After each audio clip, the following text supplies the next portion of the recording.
देखिए, राहुल जी ने जो प्रोग्राम दिया देशव्यापी, उनको तमाम युवा साथियों ने वेलकम किया है। कोई तो उनकी आवाज़ बुलंद कर रहा है, इसीलिए शुरुआत उन्होंने कोटा से करी, जहाँ पर आईआईटी और सारे एग्जाम का कोचिंग का हब बना हुआ है। अब कल एक और आत्महत्या हो गई है नवलगढ़ राजस्थान में, वो मेरे ख्याल दूसरी या तीसरी है। ये कितनी आत्महत्याएं हुई होगी देश के अंदर, कोई फिगर तो सरकार देती नहीं है। तो बड़ी गंभीर स्थिति बन गई है कि एसएससी का भी और जो आपका नीट का भी, जिस प्रकार से एक के बाद एक पेपर लीक हुए हैं और विश्वास समाप्त हो गया है, तो आप सोच सकते हो कि कितना बड़ा इश्यू बन गया देशव्यापी। और उसी को मैसेज देने के लिए सरकार को एक इस्तीफा मांगा शिक्षा मंत्री का, वो ये नहीं दिला पा रहे। ये डेमोक्रेसी में तो पहला काम होता है कि अगर पब्लिक ओपिनियन पॉपुलर डिमांड करती है तो उसमें कुछ एक्शन होता है, ये नहीं करते। दुर्भाग्य देश का। तो तमाम तरह के जो इनके कारनामे हैं सरकार के और एनडीए गवर्नमेंट के और बीजेपी की विशेष रूप से, वो यही है कि इलेक्शन कमीशन हो, जुडिशरी हो, एजेंसी सीबीआई, ईडी या इनकम टैक्स हो। इलेक्शन कमीशन तो एजेंट की तरह हो गया है। अब देखा बंगाल में और बिहार में क्या हुआ। तो ये स्थिति जो बनी है, ये धीरे धीरे बहुत खतरनाक बनती जा रही है देश के अंदर, बहुत खतरनाक बनती जा रही है। डेमोक्रेसी कहाँ रहेगी। और ये बात कहते हैं कि कांग्रेस मुक्त भारत या विपक्षी पार्टियों को समाप्त कर दो, तो बिना प्रतिपक्ष के पक्ष क्या होगा। तो ये बातें सब समझते हुए जानबूझ करके ये स्थिति पैदा करना चाहते हैं, जिससे कि एक पार्टी के राज चलता रहे, नाम मात्र की डेमोक्रेसी हो। जैसे चाइना के अंदर तो डेमोक्रेसी है ही नहीं, और वहाँ भी विपक्ष की पार्टी नाम मात्र की है और इलेक्शन कमीशन भी होगा। तो ये स्थिति इस देश में नहीं बननी चाहिए। मैं जो बार बार कहता हूँ युवाओं को, छात्रों को, आप राजनीति में आइए, विचारधाराओं को समझिए सब जगह। ये वक्त आ गया है, बहुत संकट की घड़ियाँ देश के अंदर है। माहौल ऐसा है कि कोई विरोध प्रदर्शन कर दे पानी को लेके। अब जोधपुर में पानी को लेके प्रदर्शन किया तो एफआईआर दर्ज होगी, दवा के अंदर मंत्री का इलाका है, कानून मंत्री का। 144 लग गई पानी को लेके, जो हालात बन गए जोधपुर के अंदर। जोधपुर शहर में 144 लगा दी है, डर के मारे आंदोलन बड़े नहीं हो जाए। बीकानेर में तो बीजेपी वाले खुद गए थे बिजली को लेके मांग करने के लिए, तो जाके वहाँ एडिशनल एसपी ने धमका दिया उनको भी। वहाँ बहस हो गई, वो कि हम धरना दे देंगे यहाँ पर। तो जिस प्रदेश में स्थिति हो कि अक्रॉस द पार्टी लाइन भी लोग सड़कों पर आने लग गए, बीजेपी तो शासन में है, अगर वो आए होंगे तो क्या बेहतरी होगी। मेरे पास तो लोग मिलना आते हैं, वो क्या क्या किस्से कहानी बताते हैं, पानी को लेके, बिजली को लेके त्राही त्राही मची हुई है और सरकार की नींद खुल नहीं रही है। उनको एहसास भी नहीं कि वास्तव में प्रॉब्लम भी है, क्योंकि अनुभव की कमी है। अनुभव का विकल्प नहीं होता, इसलिए मैं बार बार कहता हूँ। और इसलिए परवाह नहीं कर रहे हैं, बल्कि उल्टा कहते हैं कोई समस्या ही नहीं है। आप स्वीकार तो करो इस समस्या, हम कोशिश कर रहे हैं, प्रयास कर रहे हैं ठीक करने की, तब भी जनता के चलो सरकार प्रयास कर रही है। इनकी अप्रोच बिल्कुल नेगेटिव अप्रोच है, संवेदनहीन लोग हैं ये लोग, मेरा मानना है। और यही तरीका इन्होंने अपना रखा। बढ़ते बढ़ते देखिए आप, मीनाक्षी नटराजन का पर्चा ही खारिज कर दिया। कहाँ जा रहा मुल्क। स्पीकर साहब के एरिया में राहुल गांधी जी आ रहे हैं, उनको वेलकम करना चाहिए। जो उनके हाउस के जहाँ वो स्पीकर है, उस हाउस का नेता प्रतिपक्ष आ रहा है, तो स्वागत करने की बात तो कहीं गई। ऐसा मैसेज दे दिया कि ओम बिरला के खिलाफ है, कोई नहीं जाए वहाँ पर। उनको स्थिति स्पष्ट करनी चाहिए। ये नौबत क्यों बनी, किसके इशारे पे आप ये शुरुआत वहीं से हो रही है देश की। राहुल गांधी जी के अभियान की शुरुआत कोटा से राजस्थान से हो रही है, वो ट्रेन से आ रहे हैं। और आप कह रहे हो कोचिंग संस्थाओं को, उनको धमके दे रहे हो कि आपके तो कई कमी है आपके इंस्टीट्यूशन में, और नतीजे भुगतने के तैयार रहो। अगर ये स्थिति बनती है स्पीकर खुद के लोकसभा क्षेत्र में, तो पूरे मुल्क में क्या संदेश जाएगा? डेमोक्रेसी है यहाँ पर? तो ये मामला जो है, कल मैंने ट्वीट भी किया इसके लिए, वो एक्स किया था कि ये शोभा नहीं देता है स्पीकर को कि आप इस प्रकार की स्थिति पैदा करें कि लोग भय में भय दिमाग में बैठ जाए, पता नहीं क्या होगा हमारी संस्थाओं का। तो ये अच्छी बातें नहीं है। तो ये तो सैकड़ों बातें हैं। कोई खड्डा है लेकर के आंदोलन कर ले तो उसकी एफआईआर दर्ज हो जाती है। आप राष्ट्रद्रोही हो, देशद्रोही हो, स्टेट द्रोही हो, कुछ भी कह दीजिए आप। तो ये स्थिति मैं पहली बार देख रहा हूँ देश के अंदर, जो कि बहुत नाजुक स्थिति है। ये देश की दिशा में जा रहा है, कोई नहीं जानता किस दिशा में जाएगा, किसी को नहीं मालूम है। ऐसे हालात में हम आ गए हैं और उसका गवाह है सोशल मीडिया भी। जो मैं देखता हूँ कि अच्छे वहाँ जो पत्रकार, साहित्यकार, लेखक, बुद्धिजीवी हैं, वो जब आपस में डिस्कशन करते हैं तो पूरा देश उनको सुन रहा है, समझ रहा है कि ये जो बोल रहे हैं इन बातों में दम है। पर दुर्भाग्य से दबाव में है मेन स्ट्रीम मीडिया, इसलिए इशू नहीं बन पा रही। मेरा आरोप है, चाहे बुरा मानो चाहे कुछ समझो, पर ये स्थिति बनी हुई देश के अंदर। उनको निकलना चाहिए इस दबाव से, जो दबाव सहन कर लिया 12 साल तक। अब वक्त आ गया कि आप निकलो दबाव से, क्योंकि नहीं इतिहास आपको ही माफ़ नहीं करेगा। ये मेरा मानना है। आपने बताया केंद्रीय मंत्री अशोक गहलोत जिम्मेदार है पानी की। ये तो एक जुमले की तरह हो गया। जिस व्यक्ति ने पानी से 200, उनको पता ही नहीं कि पानी कहाँ से आ रहा है, किस पॉइंट से आ रहा है, कैसे आया होगा। तो 100 चक्कर लगाए होंगे मैंने वहाँ पे, जैसे मेरे बॉर्डर से लगा के जोधपुर तक के, जब वो बन रही थी, कैनाल बन रही थी। तो इनको क्या पता? तो उनको मैं क्या जवाब दूँ? वो तो भी उनके जो बॉसेज ने कहा होगा भाई कभी जो माहौल बना रहा राहुल गांधी जी, उसको काउंटर करने के लिए आप चारों ओर फैल जाओ और झूठे सच्चे आरोप लगाओ। उस कड़ी में मैं मानता हूँ उनका स्टेटमेंट, हमारे मंत्री जी का स्टेटमेंट उस कड़ी का पार्ट है। एक साथ जाओ पूरे देश के अंदर और ऐसी फिजा बना दो जिससे कि मतलब ये आंदोलन जो शुरू हो रहा है वो आंदोलन कामयाब नहीं हो। मेरा मानना, बना कोई कारण नहीं था कर बोलने का। कल तो कोई प्रोवोकेशन भी नहीं था, अचानक बोल गए वो, और पता नहीं क्या क्या शब्दों को प्रयोग लेते हैं। और मैं कहता हूँ आप एक काम गिना दीजिए 12 साल में, ये काम मैंने किया। अगर बड़ा काम हो रहा है तो हो रहा है, एक एलिवेटेड रोड हो रही है, वो मैंने रिक्वेस्ट करी थी मंत्री जी से, गडकरी जी से, कि ये स्टेट गवर्नमेंट बना नहीं पाएगी। हम स्टेट गवर्नमेंट तो बना रहे थे, पर ऐसा एरिया था बन नहीं पाए थे। मैंने रिक्वेस्ट की, उन्होंने रिक्वेस्ट को स्वीकार कर लिया। पर क्योंकि केंद्रीय मंत्री है, जोधपुर के एमपी है, वही बन रही, तो इनको से ले तो मुझे एतराज़ नहीं है। उससे ले, जल्दी काम पूरा करवा। तो एक काम तो बताएगा आपने किया क्या 12 साल के अंदर? कोई जवाब नहीं, तो वो फिर ऐसे कटाक्ष करते हैं। मैं बोलता हूँ सच्चाई, चाय पीने के बुलाता हूँ या जाने के लिए तैयार हूँ कि भाई वो संजीवनी वाले क्या हुआ, गरीबों को पैसा दिलाओ। अब वो जब उनको तकलीफ होती है ऐसी बातों पर, तो फिर वो फाउल खेलने लग जाते मेरे साथ में। ये बात सर, कर्नाटक के होम मिनिस्टर प्रियांक खड़गे ने सर प्रमुख मोहन भागवत को लेटर लिखा है। किसने? प्रियांक खड़गे, होम मिनिस्टर कर्नाटक का। क्या लिखा? कि आप अपने रिकॉर्ड के बारे में जानकारी बताएं, यानी कितनी आपके पास राशि है, क्या शाखाएं, क्या इतिहास है आपका, जानकारी मांगी हो। किसकी मांगी? आरएसएस की। आरएसएस को जवाब देना चाहिए। अगर आरएसएस के जवाब मांगी है, मान लीजिए, तो इतना बड़ा संगठन है, 100 वर्ष पूरे हो गए उनको, और उनको शुक्रिया अदा करना चाहिए कांग्रेस सरकारों का, कांग्रेस का। आज जो आरएसएस यहाँ तक पहुँची है, अगर कांग्रेस का रवैया भी आरएसएस और बीजेपी की तरह होता, अगर इनका अप्रोच वही होती जो आज अप्रोच पूरे मुल्क के साथ में है, तो आरएसएस पनपती नहीं। 2 बार बैन किया इसको, गांधी की हत्या पर और बाद में इमरजेंसी पर।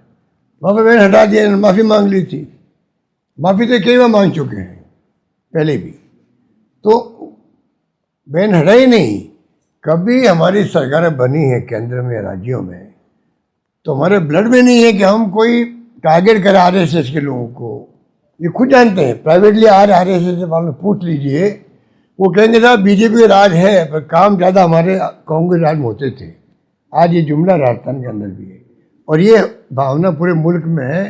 कभी भी कांग्रेस की सरकारें केंद्र में हो या राज्य में हो, व्यक्तिगत रूप से किसी आरएसएस के नेता या कार्यकर्ता और उनके परिवार पे बदले की भावना से काम नहीं किया। और ये उल्टा कर रहे हैं हमारे साथ में देश। तो इनको क्या बात करें, इनके लिए इनको जवाब देना चाहिए उसका। भाई आपने सारी जगह बिल्डिंग बन रही है पूरे देश के अंदर, बड़े बड़े भवन बन रहे हैं। दिल्ली में बहुत शानदार भवन बना करोड़ों अरबों का। बीजेपी के 800 जगह भवन बन गए हैं। आखिर पैसा कहाँ से आ रहा है इनके पास? चाल सही तो चेहरे वाली पार्टी है, तो पैसा आ कहाँ से रहा है ये तो बताएं कम से कम जनता को। आप हिंदू धर्म के नाम पर, हिंदू हम नहीं है क्या? पूरा देश हिंदूवादी है। जो हिंदू है, मुस्लिम है, सिख है, ईसाई है, फारसी और जैन धर्म है। सब आराम से जो संविधान में लिखा हुआ है उसके अकॉर्डिंग टू अपना जीवन व्यतीत करें, कोई एतराज नहीं होना चाहिए। पर ये जानबूझ के प्रोवोक कर रहे हैं अन्य धर्मों के लोगों को, वो उचित नहीं है, इनके हित में भी नहीं है। लॉन्ग टर्म में न देश हित में है, न भारतीय जनता पार्टी हित में है और न आरएसएस के हित के अंदर है। अगर माहौल तनाव का बनता है, अगर किसी मुल्क में लोग भड़क जाते हैं, तो आप बताइए किसके हित में? किसी के हित में नहीं है। तो ये इनको सोचना चाहिए आप बदलो, अपने आप को बदल दो। जो गलतियाँ की उसको बोलो और माफ़ करो, जो मेरा नारा है। भूल जाओ पहले मैं बातों को। अब आगे से आप कहो भाई हमने अपने विचारधारा बदल रहे और हम सेकुलरिज्म की जो आपकी संविधान में प्रावधान किया इंदिरा जी के वक्त में, उनको मानेंगे, उस पर चलेंगे। ये उनका बदलाव होना चाहिए। राज में 3 बार चुनाव जीत गए देश से, जिस देश में डेमोक्रेसी है तब जीते आप। और डेमोक्रेसी के लिए तो इंदिरा गांधी जी ने जान दे दी, राजीव गांधी ने जान दे दी, पर देश को एक बार अखंड रखा, टूटने नहीं दिया, खालिस्तान नहीं बनने दिया। आपको अपनी विचारधारा बदलनी चाहिए, बीजेपी को अपनी विचारधारा बदलनी चाहिए। अब राज में आ गए आप लोग, तो 50 साल तक 60 साल तक विपक्ष में थे, तो कांग्रेस ने आपके साथ वो व्यवहार नहीं किया जो आज आप कांग्रेस वालों के साथ व्यवहार कर रहे हो या विपक्ष के साथ व्यवहार कर रहे हो। बहुत खतरनाक व्यवहार कर रहे हो। ईडी जा रही है, इनकम टैक्स जा रही है, सीबीआई जा रही है, और आपका जो 0.2% है वो आपका कन्विक्शन रेट 0.2%। पार्लियामेंट में जवाब दिया मेरे ख्याल से 0.2%। इसका मतलब क्या है? प्रोसेस एडॉप्ट करते नहीं हो, उसके पहले आप छापे डाल दो, परिवार को तंग करो दिन भर, अटैच कर दो प्रॉपर्टी, केस बना लो, बाद में आप चार्जशीट पेश करो, और आपकी 0.2% भी नहीं है आपकी। सैकड़ों आपने, पता नहीं सैकड़ों हजारों कितने इन्होंने छापे डाल दिए देश के अंदर। और वॉशिंग मशीन इनके पास में। जो नेता करप्ट कहते हो, आप खुद करप्ट करते हो।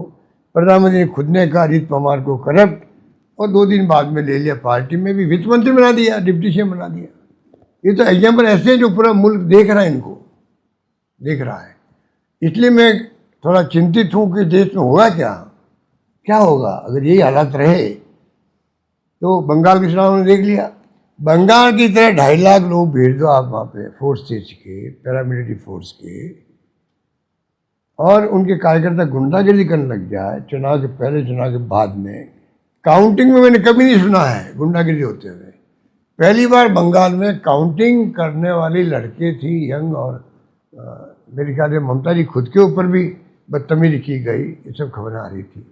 ऐसा मैंने कभी देखा नहीं। काउंटिंग ऐसी चीज़ होती है भाई, जीत हार हो गई, अब तो वहाँ भी आप नहीं चूके, ये स्थिति इन लोगों की।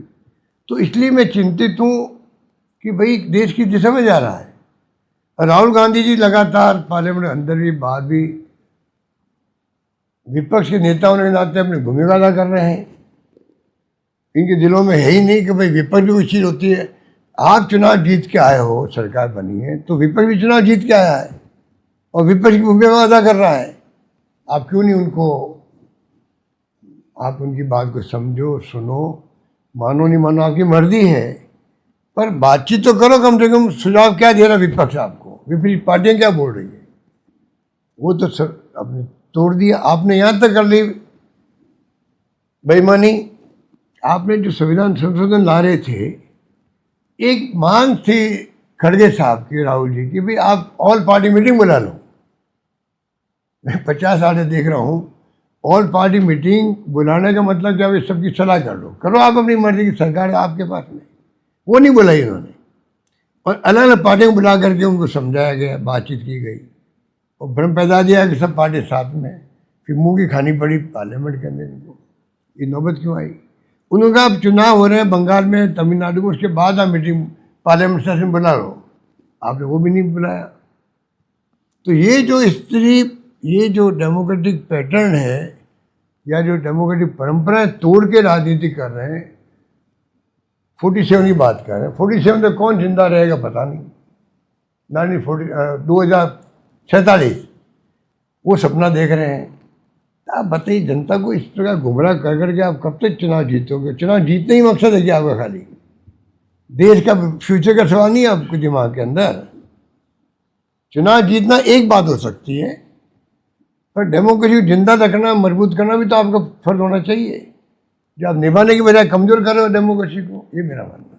तो इंदिरा गांधी को लेकर आपने जो बयान दिया, उस पर नई डिबेट हुई है। भाजपा में के कई नेता इस पर बोले हैं, घनश्याम तिवारी बोले हैं, दिया कुमारी ने कहा है, घनश्याम तिवारी जिनको आप कभी कांग्रेस में लेके आए थे, वो आपका काउंटर कर रहे हैं। देखिए, जितने लोग बोल रहे हैं ना, ये खुद नहीं बोल रहे हैं, इनको बुलवाया जा रहा है ऊपर से। RSS वाले बोलो, चाहे इनके नेता बोलो, आप कोई स्टेटमेंट देना, आप कोई देना, आपको देना। कई बार लिखित में जो आता है, जो छपता है ना, वो लैंग्वेज में होती नहीं है। इनमें के अच्छे लोग हैं जो लैंग्वेज में जानता हूँ कि लैंग्वेज क्या है, वो लैंग्वेज बदली जाती है, समझ जाते हैं भाई ये तो ऊपर से लिख के आया है, इतनी दे रहे हैं स्टेटमेंट। नंबर 1 बात। नंबर 2 बात, मैंने क्या कहा, जो कानून की बात मैंने कही, पूरे देश में डिस्कशन हो रहा है, अच्छी बात है। डेमोक्रेसी में डिस्कशन होता रहना चाहिए, उसी से राष्ट्रीय डिबेट बनती है, और डिबेट में कुछ बातें निकल के आती है। मैंने क्या कहा, ये मेरे पास कानून क्या कहता है, संविधान क्या कहता है। आप भी संविधान की बात करते हो, राहुल गांधी कहते हैं कि संविधान की रक्षा करो, आप संविधान की धज्जियां उड़ा रहे हो। ये देख लीजिए आप, आपके तो सब लगे हुए कैमरे। आपने एक बार कार में फोटो लेकर के न्यूज़ बना दी मेरी दिल्ली में, तो इसलिए आप तो आप ही हो। तो आप बता दी मुझे कि ये जो है, ये कानून क्या कहता है। देखिए, धारा 123(3) RPA 1951 में उम्मीदवार या उसके एजेंट द्वारा धर्म, जाति, धार्मिक प्रतीकों के आधार पर वोट मांगना प्रतिबंधित है। साफ है। चुनाव शून्य घोषित हो जाता है, वोट हो जाता है, और 6 वर्ष तक चुनाव लड़ने पर रोक लग सकती है। ये है नंबर 1। धारा 123(3)A है RPA 1951 की। चुनाव के दौरान विभिन्न समुदायों के बीच धर्म के आधार पर नफरत या शत्रुता बढ़ाना, यह भी भ्रष्ट आचरण माना जाता है, जो चुनाव रद्द होने का ठोस आधार है। चुनाव रद्द होने का ठोस आधार है। नंबर 3, धारा 229A ब्रैकेट में 5 RPA 1951, राजनीतिक दल के पंजीकरण के समय दल को धर्मनिरपेक्ष सेकुलरिज्म की शपथ लेना अनिवार्य है। इसके बिना कोई नई पार्टी पंजीकरण नहीं हो सकती। ये बात अलग है कि ये 2005 में आया था ECI का, भारत निर्वाचन आयोग का 2005 का दिशा निर्देश है। उसके पहले जो हो चुकी है उसको नहीं छेड़ रहे, जिसमें आपके अकाली दल भी है, AIMIM है और AIML है। 3 पार्टियां जो पहले धर्म के नाम पे बनी हुई, अब कोई नहीं बन सकती। ये कानून कहते हैं। तो मैंने कानून की बात करी है। और आप देखिए, फैसले देखिए आप, 1955 के अंदर 1995 के अंदर चुनाव को शिवसेना उम्मीदवार